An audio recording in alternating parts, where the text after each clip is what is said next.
राम राम शेतकरी मित्रांनो, आजच्या कंडिशनमध्ये बघितलं तर थंडी जास्त प्रमाणात आहे.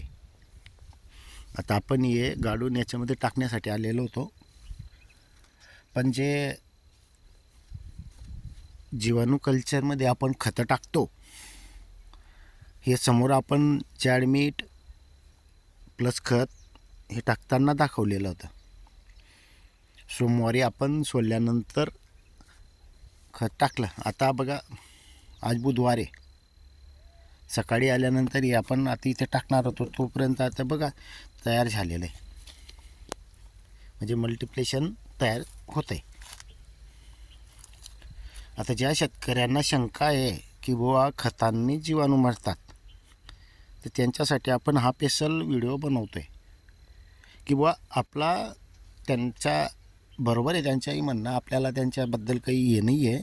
पण कसं असतं शेतकरी मित्रांनो, जोपर्यंत स्वतः मेल्याशिवाय स्वर्ग दिसत नाही, तसं आपण स्वतः केल्याशिवाय आपल्याला बी अनुभव येणार नाही.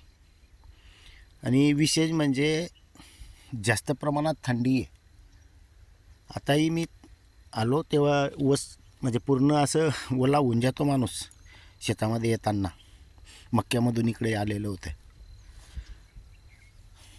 बघू शकतायत आता हे आपलं जे दगडांचे आर्क हे सर्व त्यावेळे सोमवारीच सोडलेलं होतं. आता बघा चुरू अशा पद्धतीने तयार झालेलं आहे. आता हे जो आपण अति हे होत होता, आता हे कमी झालेलं आहे. कारण खालती आता काही गाड खाली बसला आणि मध्यंतरी हे जो काही राहिलेला असेल ते वरती आहे. दुपारून आपण याला गाडून, आपल्याकडे गाडणी आहे ही मोठीच, ही गाडणी आहे, याच्यानं गाडून याच्यामध्ये टाकून देऊ, म्हणजे जेणेकरून आपण उद्याला सोडून देणार आहोत. आता हे बघा, कलर बी पूर्ण चेंज झालेला असतो शेतकरी मित्रांनो. असं नाही,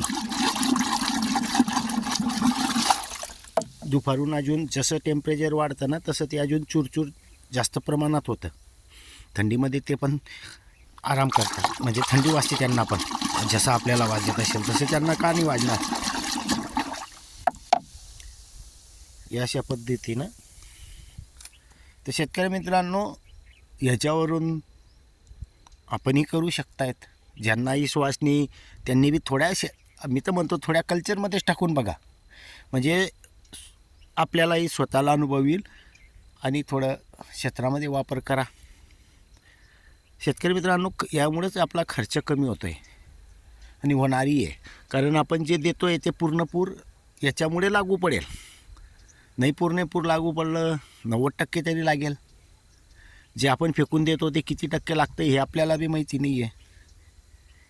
याच्यातून आपण देतो आहे याच्यावरून आपल्याला अंदाज आहे की आपण जे काही देतो आहे ते भरपूर प्रमाणात लागतं आहे. का लागतं आहे? कारण आपल्याला परिणाम दिसतात समोर.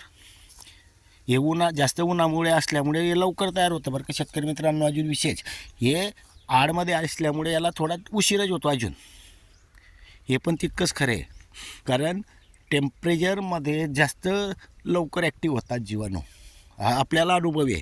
म्हणून मी वारंवार सांगतो की सावलीपेक्षा उन्हात लवकर जीवाणू कल्चर तयार होतात. धन्यवाद.